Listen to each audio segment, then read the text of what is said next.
ভারতবর্ষে এবার ট্রেন চলবে সম্পূর্ণ জলে। কে বিশ্বাস হচ্ছে না তো? একদমই তাই। ডিজেল বা বিদ্যুৎ নয়, এবার জল দিয়েই আস্ত ট্রেন চালাবে ভারতীয় রেল, এমনটাই পরিকল্পনা। আর এবার তা বাস্তবায়ন হওয়া মাত্র কিছুদিনের অপেক্ষা। ভারতে আসতে চলেছে হাইড্রোজেন ট্রেন, যা চালানো হবে জলের সাহায্যে। কিন্তু কবে থেকে চলবে এই হাইড্রোজেন ট্রেন? কোন রুটে ছুটবে নতুন এই প্রযুক্তি? জানা গিয়েছে এই হাইড্রোজেন ট্রেন ডিসেম্বর মাসে পরীক্ষামূলকভাবে দৌড়বে ট্র্যাকের ওপর। পরিবেশ বান্ধব প্রযুক্তি কার্বনের নিঃসরণ কমাবে, যা আগামী দিনে পরিবেশকে বাঁচাতে অনেকটাই সাহায্য করবে।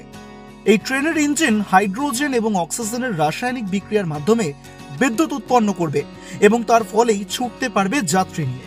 সম্প্রতি দেশের প্রধানমন্ত্রী নরেন্দ্র মোদী নতুন লক্ষ্যমাত্রা অর্থাৎ নেট জিরো কার্বন নিঃসরণ, সেই পদক্ষেপকে সামনে রেখে নতুন এই ভাবনা ভারতীয় রেলের।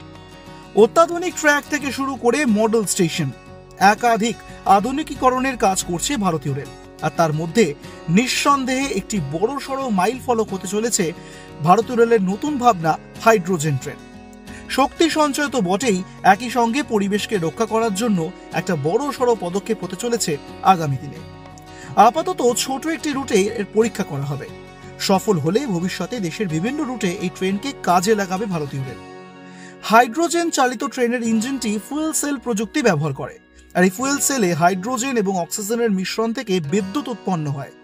প্রাথমিকভাবে এই ট্রেন চালানোর খরচ বেশি, তাই দীর্ঘমেয়াদে এটি কতটা কার্যকর হবে এবং লাভজনক হবে নাকি এখন তা প্রশ্নের মুখে।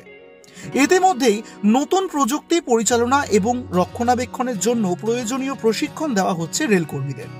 কিন্তু প্রশ্ন উঠছে, কোন রুটে এই বিশেষ ট্রেন চালানো হবে?